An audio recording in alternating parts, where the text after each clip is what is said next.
invitado especial, nuestro hermano Andrés Abreu. Él es ingeniero biomédico de profesión. Bueno, él es natural de Colombia. Es también director doctrinario de la Asociación Espírita Tercera Revelación. Es vicepresidente de la Fundación La Casa del Camino y vicepresidente de la Federación Espírita de Cundinamarca. Es realmente una gran alegría tenerlo entre nosotros. Es un lujo poder contar con él en estos momentos. Creo que su visita va a ser de mucho provecho para todos nosotros. Y sin más preámbulo, le damos las gracias y la bienvenida para que pueda él tomar el control de la reunión, ¿sí? Con el tema ¿por qué somos violentos? Gracias, Andrés, bienvenido. Gracias, Pepe, y a todos ustedes por la invitación. Siempre causa mucha alegría poder pisar o tocar las puertas, más bien pisar los terrenos, así sea desde la virtualidad, de instituciones espíritas a las cuales antes no habíamos podido llegar. Y como lo decíamos ahora, a través de estos medios virtuales se han disminuido esas barreras que antes nos separaban, esas fronteras y esas distancias, también como una nueva lección de la espiritualidad mayor que en medio de todas estas situaciones calamitosas nos enseña cómo poder aprovechar las circunstancias adversas para convertirlas en oportunidades, y esto que estamos haciendo es una oportunidad, poder unirnos, no solamente como en el pasado a través de los grandes eventos que nos invitaban a viajar de país a país para poder tener estos encuentros, sino ahora de esta manera a la cual nos estamos acostumbrando, y por supuesto se quedará ya para siempre como parte de nuestras actividades espíritas, mezcladas paulatinamente con las actividades presenciales que evidentemente tendremos que retomar de manera segura y paulatina. Este tema que nos ha correspondido en esta noche, pienso yo que genuinamente es lo que el ser humano está más llamado a atender como parte de su proceso evolutivo en las actuales circunstancias. La violencia, como una condición inherente al ser, al espíritu aún imperfecto, es probablemente el grillete más pesado que nos mantiene todavía atados a la materialidad, a la inferioridad. Sin embargo, la violencia en sí misma no existe si no fuera por la condición espiritual del ser, que aún todavía se aleja de las leyes divinas y que por lo tanto lo hace actuar, pensar o sentir de manera contraria, como lo recomienda la moral enseñada por Jesús. Para hablar de esto, yo quisiera comenzar recordando un episodio realmente maravilloso que nos dejó al mundo entero profundas enseñanzas morales y comportamentales, remontándonos a una tierra maravillosa como lo es India, una tierra de la cual han surgido notables maestros del amor, de la paz, pero también donde vemos profundas injusticias sociales, morales, donde todavía la sociedad está dividida por castas, y que esas castas realmente determinan lo que puede ser la felicidad o la infelicidad de las personas que allí habitan. Una tierra de contrastes, inmensa en territorio, pero también en cultura. Y allí, en el año justamente de 1869, reencarna probablemente uno de los espíritus más iluminados de la tierra, alguien que estamos seguros hace parte de ese grupo que vino a la tierra a iluminar las conciencias desde las diferentes perspectivas culturales, al lado del Maestro Jesús de Nazaret. Y es justamente en una pequeña ciudad llamada Porbandar, queda allí en el corazón de la India, cuando la India era un territorio dominado por las fuerzas imperialistas de la Gran Bretaña, lo que conocemos como Inglaterra, donde por muchos años se asentaron allí los líderes políticos y militares de este imperio británico, que de alguna forma menoscabaron la dignidad propia del pueblo hindú, o del pueblo indio. Y fue allí entonces donde se empezaron a gestar las transformaciones morales con las cuales se iba justamente a venir a pique ese imperialismo que dominó durante muchos siglos a este pueblo luchador y admirable.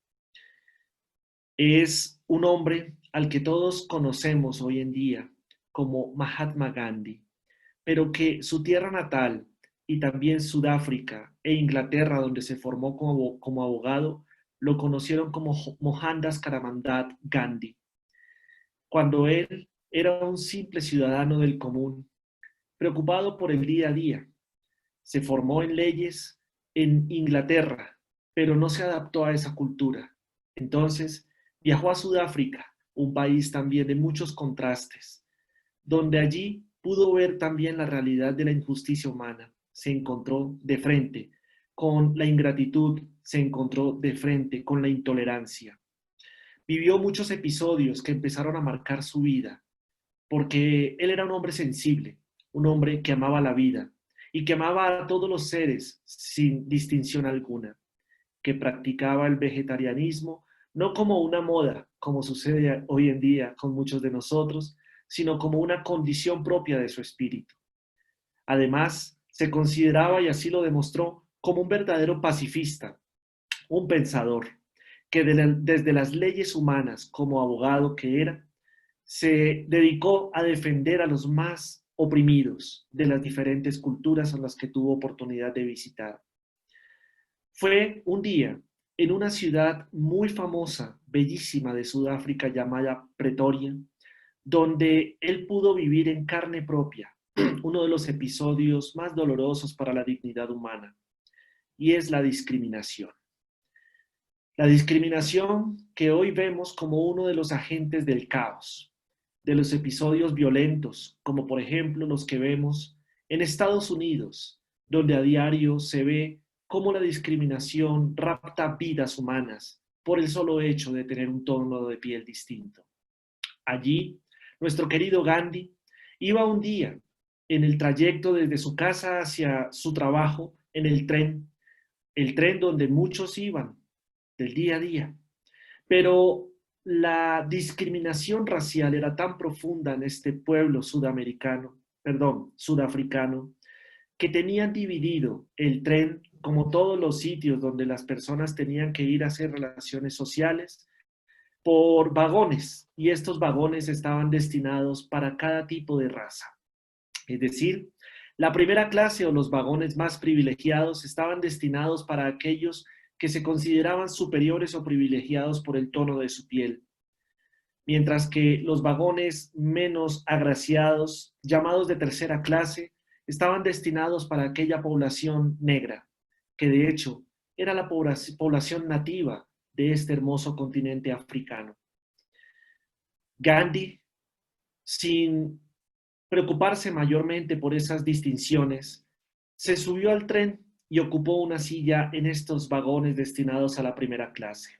Por supuesto, no pasó mucho tiempo antes que se acercara el encargado de la segregación e invitó de una manera amable primero a nuestro querido Gandhi para que se desplazara hacia los vagones de tercera clase, porque según él era allí donde le correspondía estar a él por su tono de piel, que si bien no tenía el privilegio de ese tono completamente oscuro de la raza negra, sino un tono intermedio que es natural de la población hindú, para ellos era considerado de una raza inferior y por lo tanto tenía que ocupar un vagón destinado para su clase.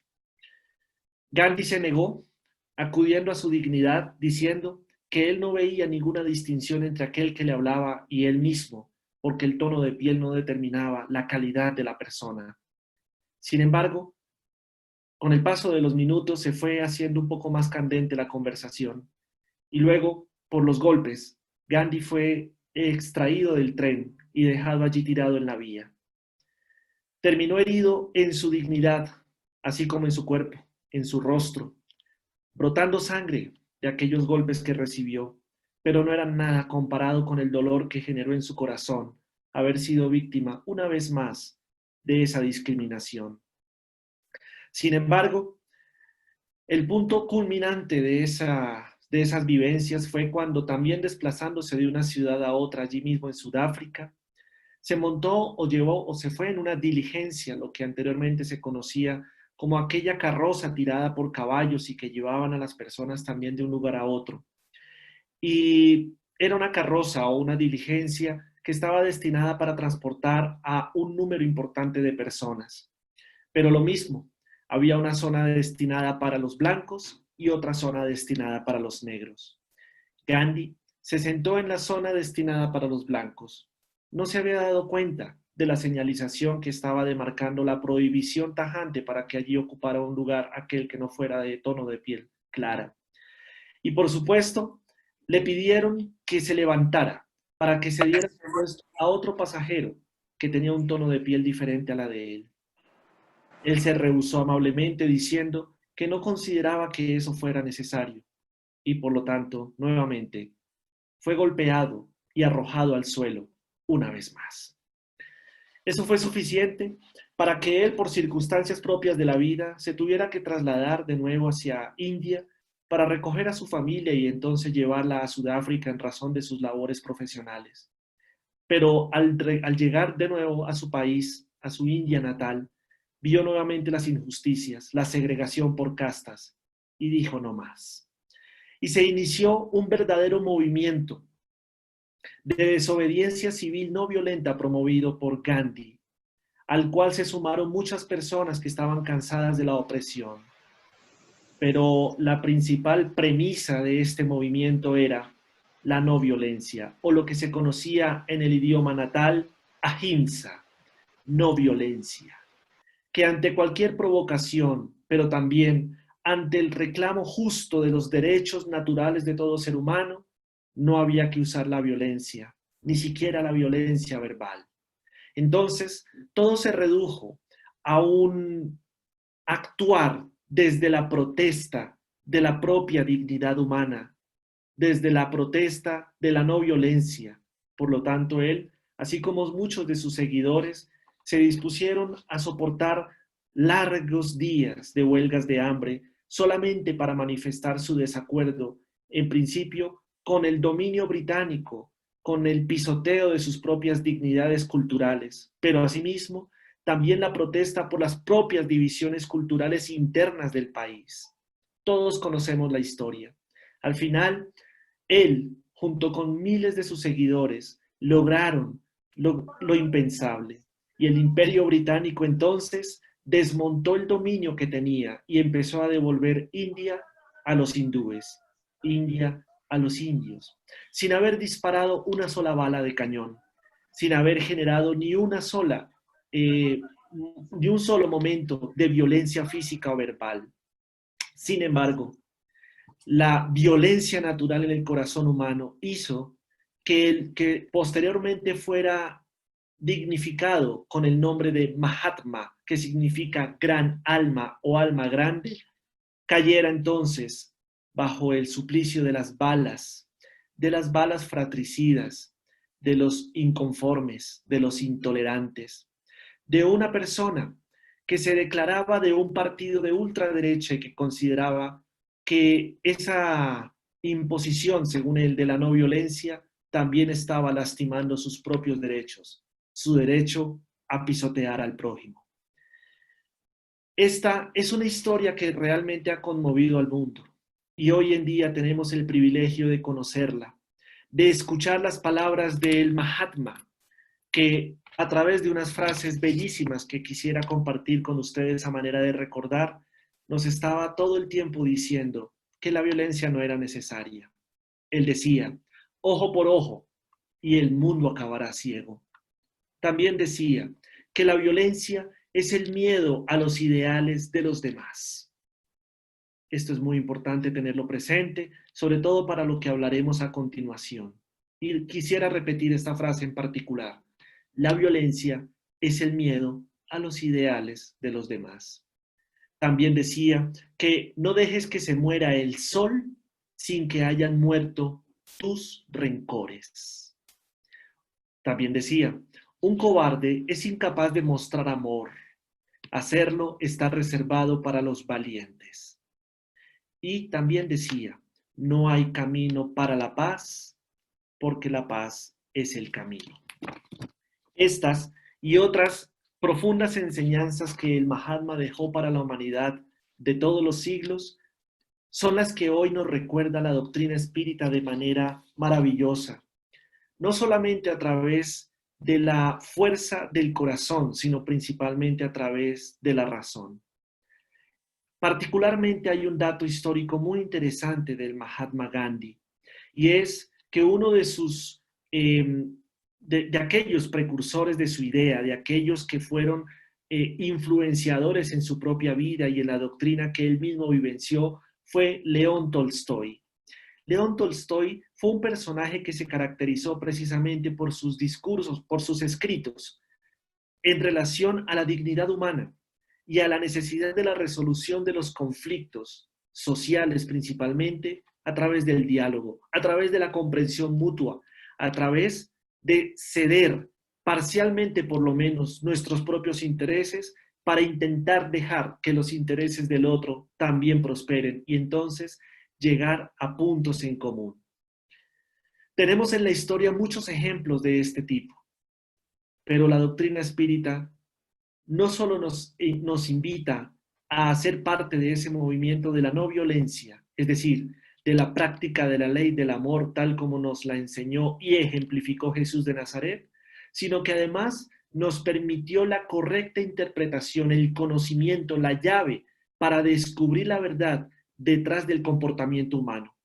Por lo tanto, la doctrina espírita no solamente es una propuesta moral, sino antes que eso, filosófica, que nos permite entender el porqué de la naturaleza humana, por qué actuamos como actuamos, y en particular, como el tema que nos acoge hoy, por qué somos violentos.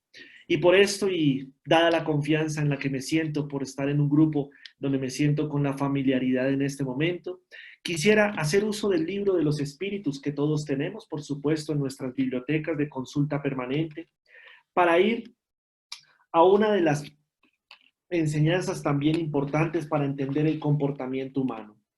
Y es en la pregunta 100 del libro de los espíritus. Como ustedes recordarán, el libro de los espíritus que fue codificado y puesto a la luz el 18 de abril de 1857, 12 años antes, interesante, 12 años antes de la reencarnación del Mahatma Gandhi.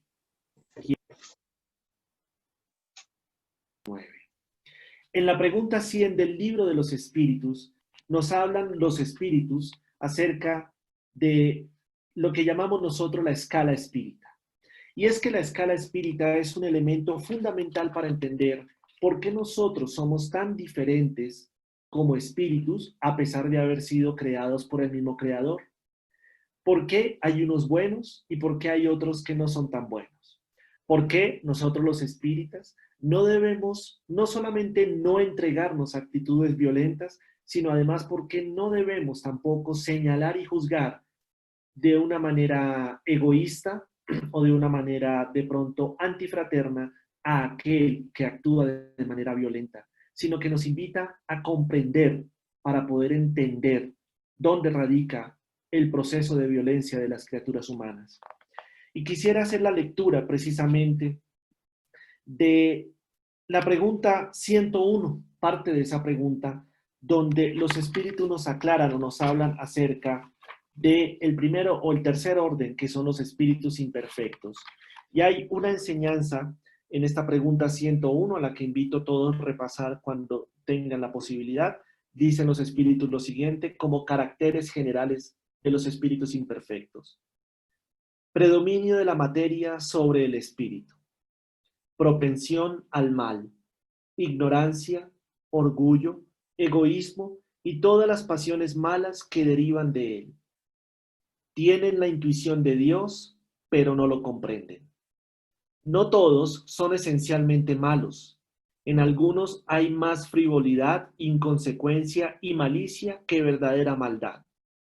Los hay que no hacen ni el bien ni el mal, pero solo por el hecho de no hacer el bien denotan su inferioridad.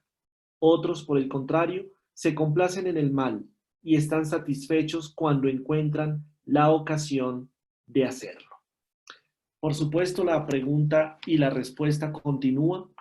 Sin embargo, en este punto tenemos material suficiente e interesante para hacer algunos análisis.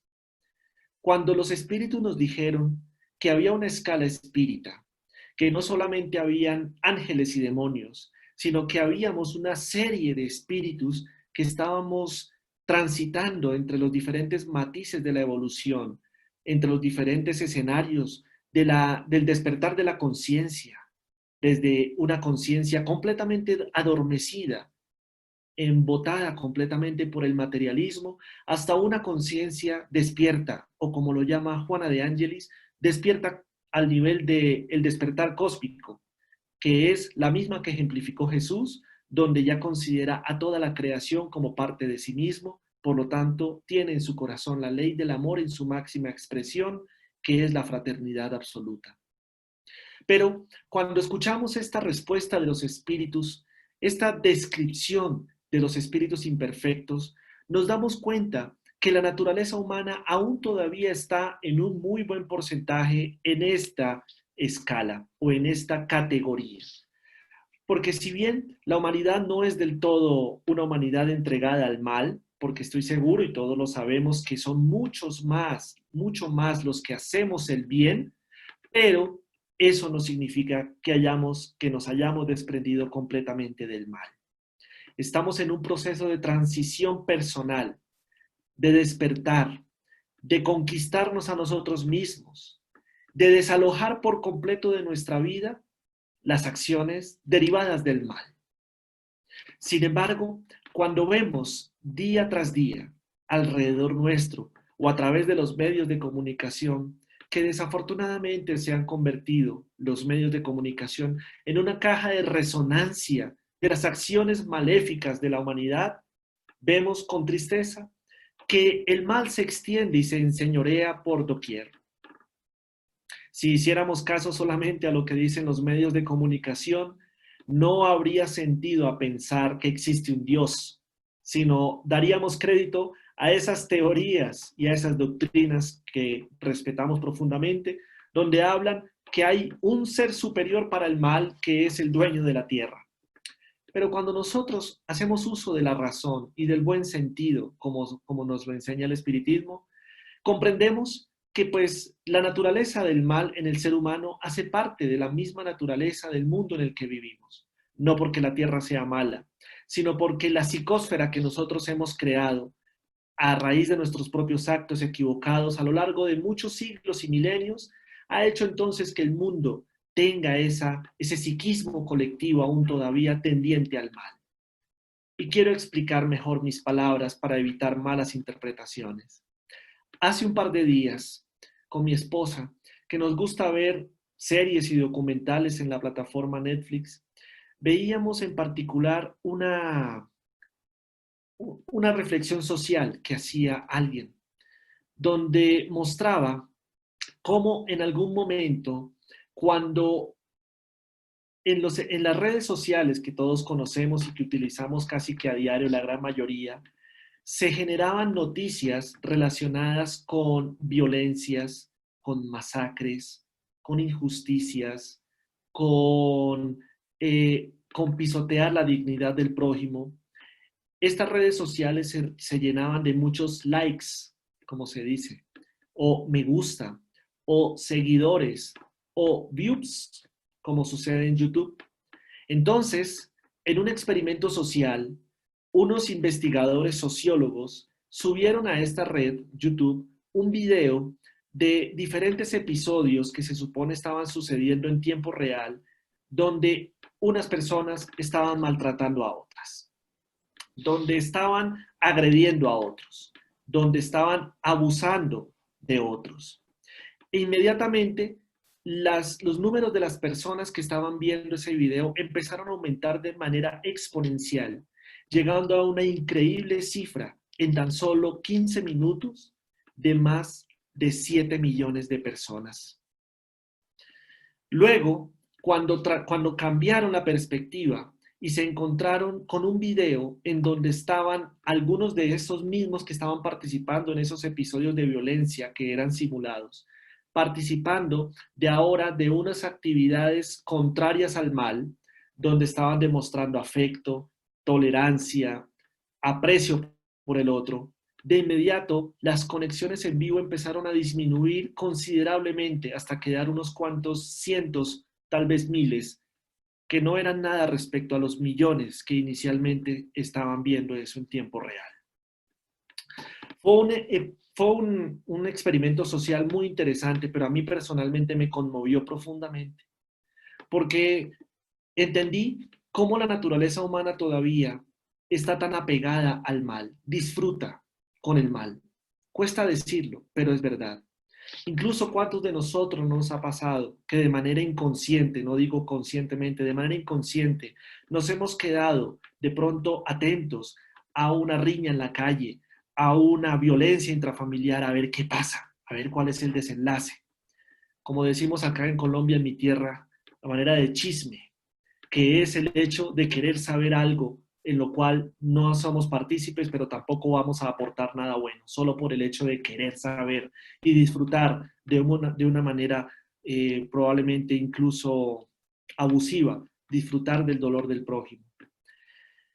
Cuando esto sucede, entendemos que algunos no actúan de manera violenta, no porque no quieran, sino porque no pueden, porque tal vez los detiene el temor a la justicia humana, a lo que pudiera pasar con las leyes sociales que los considerarían delincuentes y los llevarían a la cárcel.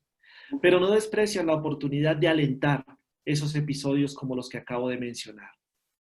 Cuando vamos al libro de los espíritus y recordamos aquello que acabamos de leer, entendemos que todavía realmente hacemos parte de ese grupo humano en donde somos espíritus imperfectos.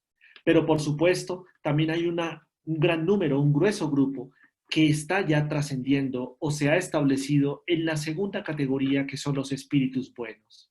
Es decir, aquellos que donde estamos seguros que hacemos parte muchos de nosotros y así queremos pensarlo de todo corazón y con mucho optimismo, donde procuramos hacer el bien sin decir que somos perfectos ni que somos del todo buenos, porque aún todavía estamos luchando contra nuestras propias imperfecciones morales y aún todavía nos vemos abocados a las pruebas cotidianas. Eso es lo que nos enseña el libro de los espíritus. Entonces, eso nos da a nosotros esperanza, consuelo, que es lo que nos da la doctrina espírita finalmente, esperanza, consuelo. ¿En qué sentido? En que si bien la humanidad todavía no está disfrutando de los placeres del mundo de regeneración como todos quisiéramos, ya estamos nosotros acercándonos a ello, pero todavía tenemos que transitar probablemente la zona más oscura de este tránsito de transformación moral. Las tinieblas más oscuras, tal como lo anticipó Jesús de Nazaret. Pero como dice el adagio popular en muchos de nuestros países de estas bellas tierras latinoamericanas, después de la tempestad viene la calma, al final de la oscuridad siempre está la luz.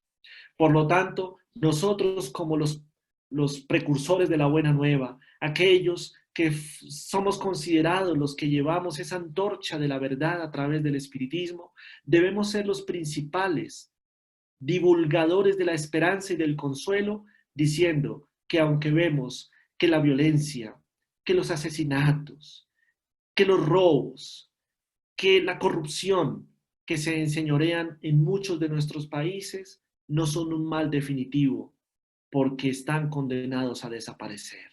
¿Cómo? Precisamente a través de las diversas experiencias, muchas de ellas a través del sufrimiento, que irán puliendo la condición humana. Quisiera entonces, mis queridos amigos, si ustedes me lo permiten, continuar hablando un poco de lo que nos dice el libro de los espíritus. Y es más adelante, en la pregunta 114. Aquí estamos con Allan Kardec. Preguntó Allan Kardec lo siguiente de una manera espléndida. Pregunta 115, disculpen. ¿Los espíritus han sido creados unos buenos y otros malos? A lo que respondieron los guías. Dios creó a todos los espíritus simples e ignorantes, es decir, desprovistos de ciencia. A cada uno le dio una misión con el objetivo de instruirlos y de hacerlos llegar progresivamente a la perfección mediante el conocimiento de la verdad y para aproximarlos a él. Yo sé que muchos de nosotros hemos escuchado en muchas disertaciones espíritas y en los estudios dentro de la institución esa frase de todos los espíritus fuimos creados sencillos e ignorantes. Pues bien, ahora todos sabemos y debemos tener consciente que es la pregunta 115 del libro de los espíritus, donde ellos nos revelaron esta verdad filosófica, pero además psicológica muy importante. ¿Por qué?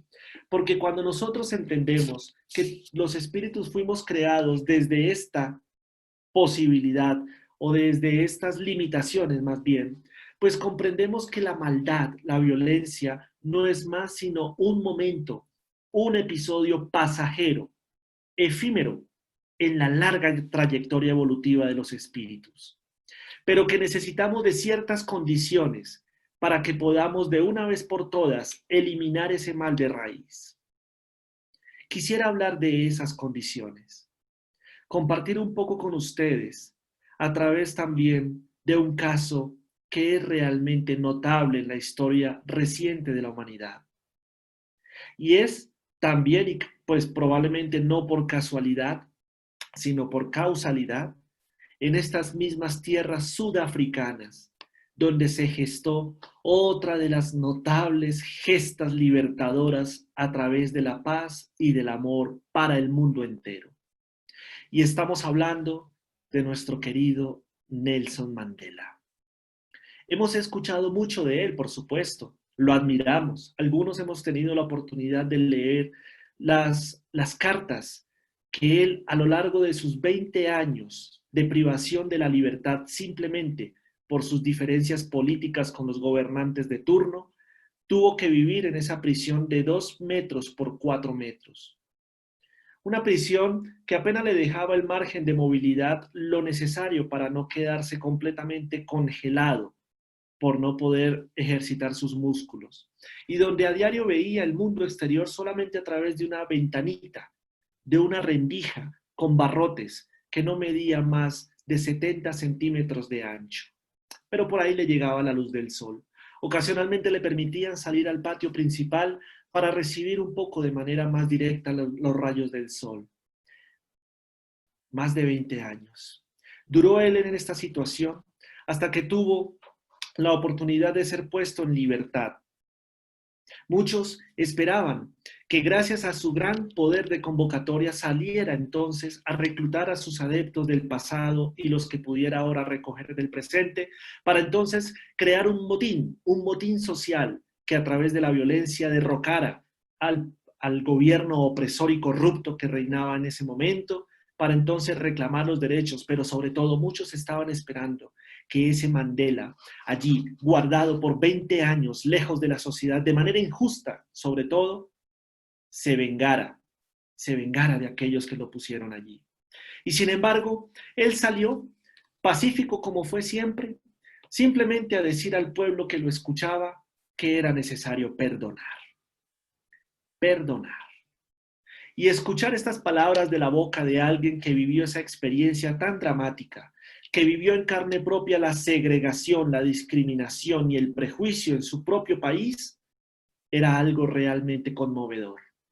Pero Mandela no se quedó únicamente en las palabras, pasó a la acción.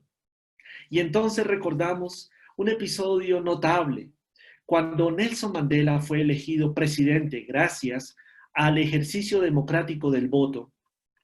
Cuando llegó allí representando a millones y millones de seres oprimidos de su pueblo sudafricano, que compartían con él lo que en su momento era la desgracia de ser negro, cuando después se convirtió simplemente en un reconocimiento de la naturaleza humana y de la igualdad. Pero en ese momento era un verdadero suplicio.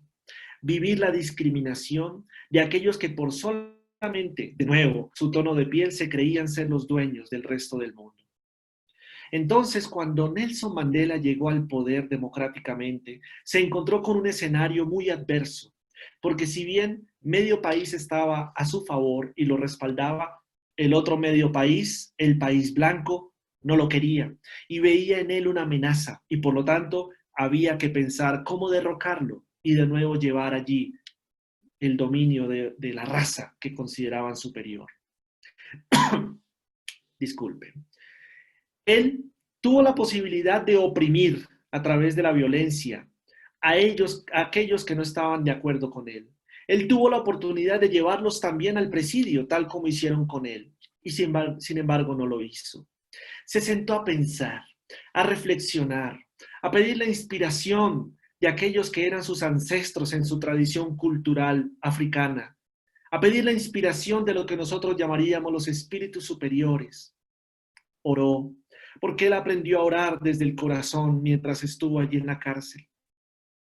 Y escuchó a aquellos que estaban a su alrededor. Algunos les decía que había que gobernar con brazo de hierro, otros le decían que había que buscar cómo unir al pueblo. Y esa fue la premisa de él, cómo unir al pueblo, porque es que todos somos iguales. Y encontró, en medio de tantas circunstancias adversas y de una agitación social que estaba al borde nuevamente de una guerra civil, encontró un punto en común.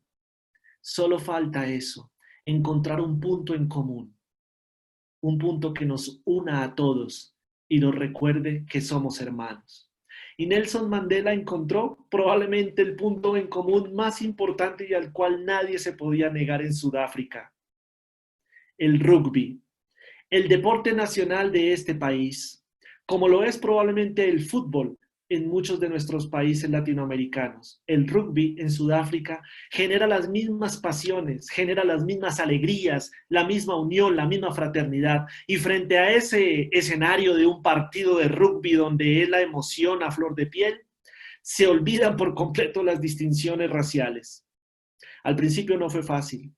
Y él tenía la noble labor de llevar al equipo nacional de rugby a ser el campeón mundial. Y el camino fue tortuoso. Primero, porque en ese equipo habían jugadores tanto blancos como negros, que no se podían ver entre sí. Y su principal motor era unirlos a ellos para que a su vez se volvieran el aglutinador social del pueblo sudafricano.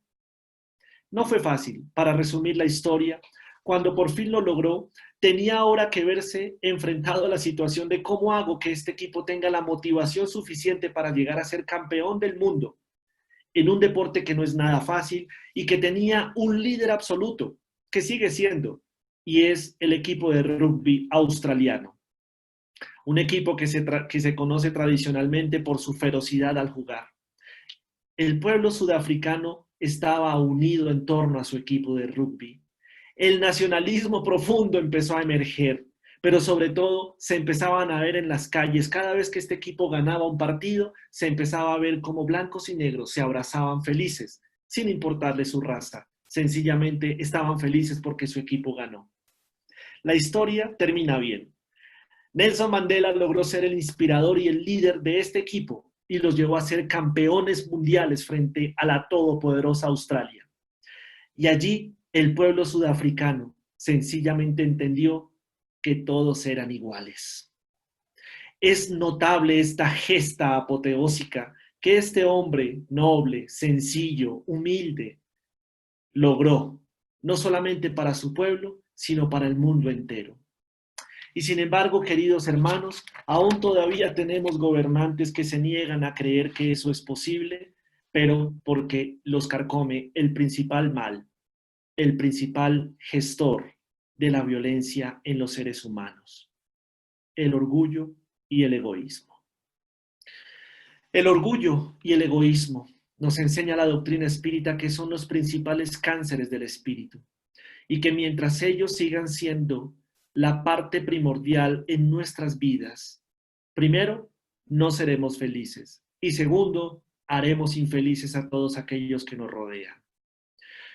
Quisiera invitarlos a todos ustedes, no en este momento, sino para que lo hagan en la intimidad de sus estudios cotidianos, a repasar la pregunta 913 y subsiguientes del Libro de los Espíritus, porque es una verdadera revelación lo que Kardec en sus preguntas y los espíritus en sus respuestas nos dan acerca de lo que debemos entender por el orgullo y el egoísmo, y además cuáles son los métodos para combatir efectivamente y eficazmente al egoísmo. Es importante repasar permanentemente esta parte del libro de los Espíritus, que luego se desarrolla ampliamente en la maravillosa obra del Evangelio según el Espiritismo. Quisiera simplemente recordar con ustedes algunos episodios que de forma cotidiana demuestran cómo la violencia aún todavía hace parte de nuestro diario vivir. Y el contraste que nos trae no solamente el espiritismo, sino principalmente el cristianismo como la invitación a vivir en la no violencia. Vamos a poner entonces en los dos platos de la balanza estos episodios que seguramente ustedes, en la medida que me escuchen, rememorarán otros episodios. Es muy común ver en el día a día, en medio de nuestras vivencias, los ataques a los que no piensan igual que nosotros. Y esto se ve en todos los escenarios sociales, en los escenarios religiosos, en los escenarios políticos, también en medio de los escenarios deportivos, cuando con gran tristeza vemos cómo dos muchachos se matan entre sí sencillamente por llevar una camiseta del equipo contrario, del equipo de fútbol, por ejemplo. Pero más allá de eso, en los propios hogares se ve episodios realmente tristes, cuando aquel que no piensa igual a mí, entonces se convierte en mi adversario. No permitir que el otro piense diferente, sino querer imponer mi propia verdad y mi propio pensamiento, es una de las principales demostraciones del enorme orgullo y egoísmo que yace en nuestro corazón. Pero además es uno de los principales combustibles o motores generadores de violencia en la sociedad, es decir, la intolerancia. También en el día a día nos vemos enfrentados a situaciones en las que vemos que otros actúan de una manera en la que no nos hacen sentir cómodos, en la que nos sentimos agredidos, en las que nos sentimos invadidos en nuestra dignidad, en nuestra privacidad o en nuestra zona de confort. A veces no somos comprensivos con las limitaciones de los otros. Vemos cómo, por ejemplo, algunas personas agreden a otras por la sencilla razón que no actúan en la velocidad que las otras personas quieren, o porque no hacen las cosas de la manera en que la otra persona quiere que lo haga, o porque sencillamente no comprende que si bien uno es de pronto hábil en una situación, el otro no lo es y por lo tanto se convierte en alguien candidato a mi agresión física, verbal, psicológica o cualquier otra. La incomprensión a las limitaciones de los demás es otro de los factores que cotidianamente se convierten en episodios de violencia. No ser comprensivos e indulgentes. También vemos cotidianamente el irrespeto a los derechos del otro. Cuando nosotros creemos que porque nos gusta la música a todo volumen, a todo el mundo le tiene que gustar. O porque queremos sacar a pasear a nuestra mascota y va dejando sus desechos a lo largo del camino, pues los dejo ahí porque es que para eso pago impuestos, para que venga alguien más a recogerlo. Actitudes de esa naturaleza que demuestran de nuevo el orgullo y el egoísmo en nuestro corazón hace que sean factores generadores de violencia. Herir con actitudes, herir con palabras, herir con acciones a los demás, sin detenernos a pensar el daño que estamos haciendo. La violencia no es solamente la agresión a través de los ejércitos de un país a otro. Esa es la violencia probablemente en su máxima expresión. Pero la violencia cotidiana, la que nace en los propios hogares, la que nace en el servicio público, en el transporte, en los diferentes escenarios donde debemos interactuar con otras personas, esa es la violencia que realmente nosotros debemos combatir, sobre todo la de los hogares, porque cuando en el hogar se enseña la no violencia, entonces los actores de esos hogares salen a la calle, salen a la sociedad a actuar en consonancia con lo que están aprendiendo en sus hogares. Entonces, al final tenemos factores psicológicos, factores emocionales del ser humano, que son los que alimentan estas acciones que acabamos de mencionar, que son del día a día. Una de ellas es la impaciencia. La impaciencia porque es que quiero que todo se haga ya, porque quiero que se haga a mi manera, porque yo soy el que tiene la razón, porque es que tengo 100 años y usted tiene 20, entonces soy más que usted. Los espíritas ya no debemos pensar así, ¿no? Porque la edad no la refleja el cuerpo ni el documento de identidad. El espíritu puede ser tan antiguo como quién sabe qué. El que hoy tiene 100 años de existencia física puede que sea más joven que el otro que tiene 20, pero que tiene mucho más de experiencia espiritual. Así que para nosotros eso no es un factor decisivo de sabiduría o de experiencia. Pero sí, de todas maneras, el respeto por el pensamiento del otro, la impaciencia, el estrés, la inseguridad personal que a veces hace que actuemos con violencia solamente para querer hacernos ver grandes.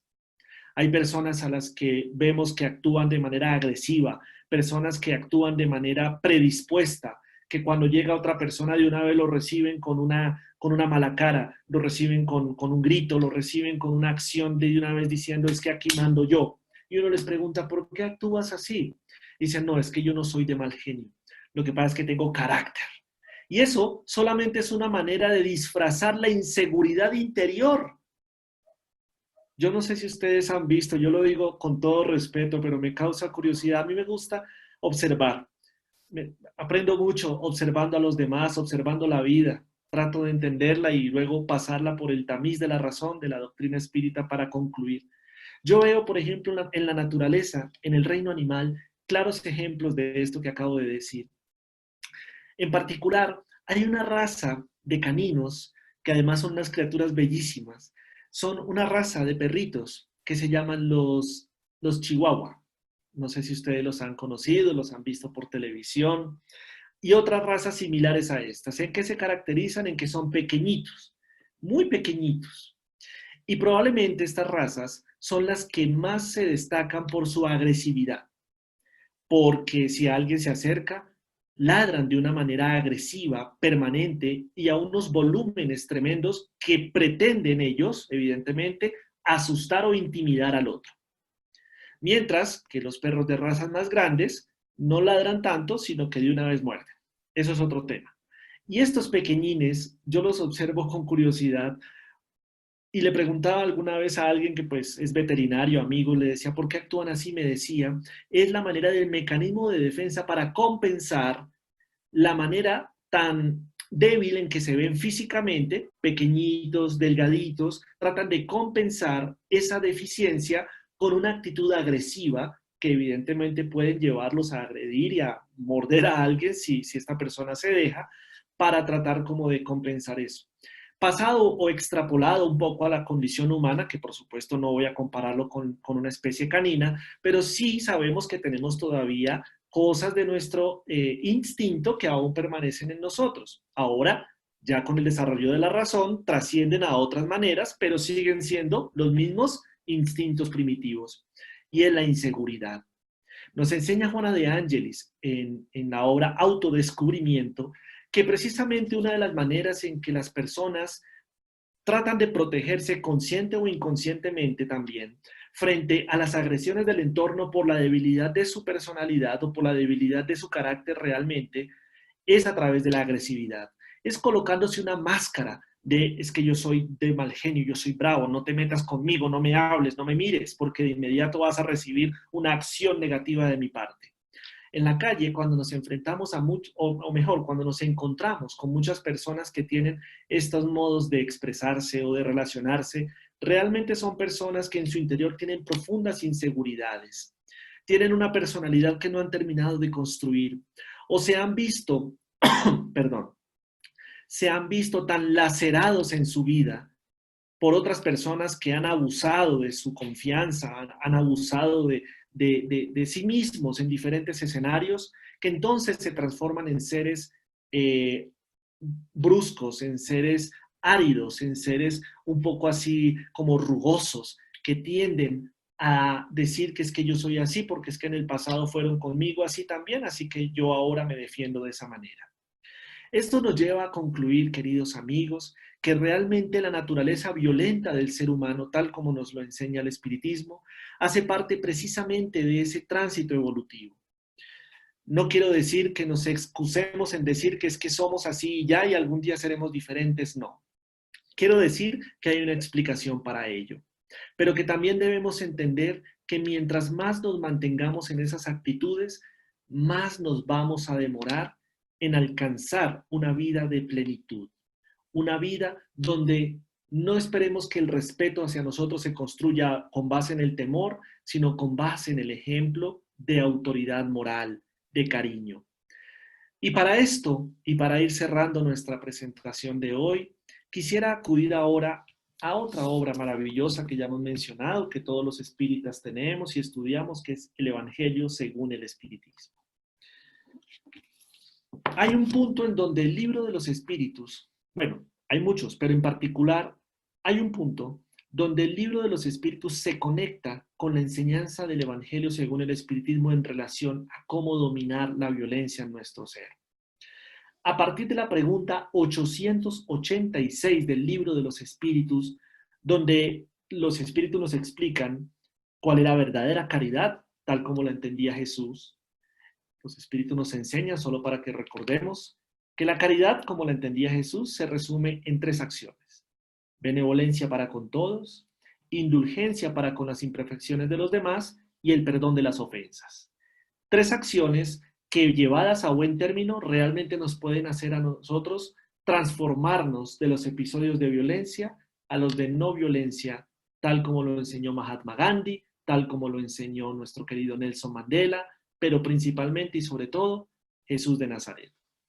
En el Evangelio según el Espiritismo, en el capítulo 9, donde se titula Bienaventurados los mansos y los pacíficos, los espíritus nos dan una lección maravillosa de cómo esa pregunta 886 se amplía en este capítulo. Y es que los espíritus nos proponen acá 3 lecturas de estudio que, por favor, por supuesto, los invito a todos ustedes a repasar, porque sé que todos las hemos estudiado en algún momento. Ese capítulo se integra por 3 subcapítulos o subtemas apasionantes. Y fíjense cómo se conectan con la pregunta 886 del libro de los espíritus. Primero, nos habla de la afabilidad y de la dulzura. Segundo, nos habla acerca de la paciencia. Y tercero, nos habla acerca de la obediencia y la resignación. Son 3 puntos capitales para poder nosotros entender en dónde es que debemos transformar nuestros comportamientos de la violencia hacia la no violencia. Y quisiera, como les digo ya para ir terminando, simplemente leer unos pequeños trozos de cada uno de estos puntos del capítulo 19 que acabamos de mencionar. Perdón, del capítulo 9, no 19, sino 9. Dice la afabilidad y la dulzura primero que todo. Es el ítem 6 de este capítulo. La benevolencia para con los semejantes, fruto del amor al prójimo, produce la afabilidad y la dulzura, que son sus formas de manifestarse. Por supuesto, hay más enseñanzas de ahí hacia adelante, pero quería simplemente traer esa para tenerlo como punto de partida. La afabilidad y la dulzura no se pueden conquistar si no hay benevolencia en nosotros. ¿Y qué es benevolencia? Benevolencia es ser buenos, querer ser buenos, pero además querer el bien para el otro. Así el otro no quiera el bien para nosotros. Ese es otro punto capital en este proceso de la conquista de la no violencia. Gandhi lo hizo. Promulgó la no violencia a través de la afabilidad y la dulzura para aquellos que no lo querían, que lo querían destruir. Jesús lo hizo. Promulgó y ejemplificó la afabilidad y la dulzura con aquellos que lo atacaban, con aquellos que lo señalaban, incluso con aquellos que lo llevaron a la cruz, al suplicio máximo. Porque él dijo allí, Padre, perdónalos, porque no saben lo que hacen. Fue afable, fue dulce, siempre, porque quería el bien para los demás. Eso por un lado. Si vamos al ítem 7, como les dije ahora, que se titula La paciencia, hay una enseñanza maravillosa que dice lo siguiente. Sed pacientes. La paciencia también es un tipo de caridad y debéis practicar la ley de caridad que enseñó Cristo, el enviado de Dios. La caridad, que consiste en la limosna que se da a los pobres, es la más fácil de todas, pero hay una mucho más penosa y por consiguiente mucho más meritoria. La de perdonar a aquellos que Dios ha colocado en nuestro camino para que sean, óigase bien esto, los instrumentos de nuestras aflicciones y para poner nuestra paciencia a prueba. Segundo punto, repito, la paciencia, que contrarresta efectivamente al orgullo y al egoísmo, porque es el instrumento a través de la cual nosotros los espíritus, encarnados y desencarnados, podemos bajar un poco las revoluciones que a veces se agitan en nuestro ser, para entender que no todo el mundo va al mismo ritmo nuestro, y que además aquellos que por alguna razón, consciente o inconscientemente, voluntaria o involuntariamente nos hacen daño, no son más sino agentes que Dios pone en nuestro camino, conscientes o inconscientemente, para probar nuestro progreso moral. Si nos dejamos caer por la prueba, bueno, para eso son las pruebas, para saber si estamos bien o mal. Una vez identificado que caímos, nos levantamos y nos preparamos para la siguiente prueba, donde ya no caeremos. La paciencia no es solamente saber esperar que el tiempo pase. La paciencia es un contenido más profundo que significa saber comprender qué hay detrás de los episodios cotidianos que a veces nos prueban como espíritus en evolución. Y tercero, obediencia y resignación. De aquí, que es el ítem 8 de este capítulo 9, resalté una frase bellísima de los espíritus. Porque cuando nosotros escuchamos obediencia y resignación, nos imaginamos la sumisión, que toca dejar que si nos quieren pasar un carro por encima, pues que no lo pasen, porque es que hay que ser obedientes y resignados. Y cosa más lejana de la realidad. Eso no era lo que los espíritus querían decirnos. Eso no era lo que Jesús vino a enseñarnos.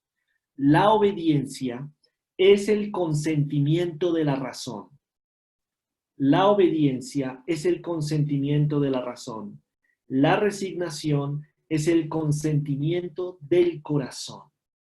Esto me parece a mí maravilloso. Jesús fue la encarnación de estas virtudes. Cuando dice que la obediencia es el consentimiento de la razón, no significa que nosotros debemos dejar que pase todo lo que tenga que pasar porque sí. Alguien se podrá preguntar, pero entonces Gandhi, que fue un revolucionario social, no fue obediente porque desobedeció la ley. Jesús mismo, ¿acaso Jesús permanentemente no retaba la ley mosaica y aquello que estaba escrito como leyes morales que realmente estaban agrediendo el derecho del prójimo? Claro, porque la obediencia que nos enseñan acá los espíritus es la obediencia ¿a qué? A las leyes divinas. Cuando las leyes humanas transgreden las leyes divinas, nuestra obediencia es con las leyes divinas. Esto es muy importante y es de un contenido psicológico profundísimo. La obediencia es con las leyes divinas. ¿Y dónde están escritas las leyes de Dios? En nuestra conciencia. Así que cuando nos enfrentemos a un episodio que aún así esté amparado por las leyes humanas, por ejemplo, la pena de muerte, nosotros somos obedientes a las leyes divinas porque la conciencia nos dicta que eso no es correcto. Así está escrito en el Código Penal de un país. Y entonces tenemos derecho a la objeción de conciencia. ¿No es así, mis queridos hermanos? Esa es la obediencia a la que nos invita Jesús y que el espiritismo nos aclara. Pero además la resignación, que dice que es el consentimiento del corazón. Es decir, aquello que en nuestros sentimientos y en nuestras emociones nos hace sentir paz, nos hace sentir tranquilos. Si estamos viviendo un episodio donde normalmente reaccionaríamos de forma violenta, resignamos en el sentido de decir, no voy a permitir que eso pase en mi vida, porque entonces simplemente voy a acoger la enseñanza que me ha dado Jesús, en nuestro caso el espiritismo también, para entender que detrás de ese episodio violento que alguien está generando contra mí, no hay sino desconocimiento de las leyes de Dios. Más que maldad, hay ignorancia. Y cuando entonces yo me enfrento con alguien, o mejor, no me enfrento, la palabra podría sonar mal, cuando yo me encuentro con alguien cuyos actos están basados en la ignorancia y en el desconocimiento de las leyes de Dios, ¿Cómo yo me voy a medir en el mismo terreno cuando yo de alguna manera me he hecho portador del conocimiento de las leyes divinas? Si bien no en toda su plenitud, por lo menos sí en buena parte. Por lo tanto, yo que ya he sido iluminado en mi conciencia, no puedo reaccionar de igual manera con aquel que aún tiene su conciencia adormecida. Eso es lo que nos debe distinguir a todos nosotros de aquella violencia que se está viviendo día tras día. No participar de ella, pero tampoco ser partícipes de las acciones que pretenden derrocar la violencia con más violencia. Debemos ser de la partida de la no violencia. ¿Cómo? Solamente con el conocimiento que nos da las leyes de Dios. Queridos amigos, gracias por el espacio para esta reflexión, que he sido yo el primero que ha sido afortunado en volver a repasar estos temas para hoy poderlos compartir con ustedes. Estoy seguro que para ustedes nada de esto fue nuevo. Fue simplemente repasar aquello que ya sabíamos. Pero cuando tengamos la oportunidad de hablar a alguien sobre sus sentimientos, de querer resolver todo con violencia, ayudémosle a comprender las leyes de Dios. Ayudémosle a comprender la psicología humana, como lo hemos hecho nosotros con el espiritismo. Y cuando encontramos que todo radica en el desconocimiento de las leyes de Dios, entonces la luz se ha hecho presente en medio de la oscuridad y el amor sobrepujará la violencia. Por lo tanto, la caridad habrá desterrado al orgullo del corazón humano. Dios los bendiga a todos ustedes y muchas gracias. Muchísimas gracias a ti, Andrés, a nombre de Camino de Amor. Ha sido un honor contar con tu presencia y con las reflexiones que nos has compartido, que creo que caen muy bien a todos los que estamos presentes y por esta situación tan particular que estamos viviendo, donde es la convivencia familiar o muchas veces es obligada más que antes, entonces juegan un papel muy importante el desarrollo de la tolerancia, el convivir, el doblegar los orgullos, el ser paciente, el manifestar el amor de una manera total, ¿no es cierto? Yo creo que las reflexiones han sido interesantísimas y somos los primeros en asimilarlas y en pensarlas y repensarlas todos los días para corregir nuestros actos y ser mejor.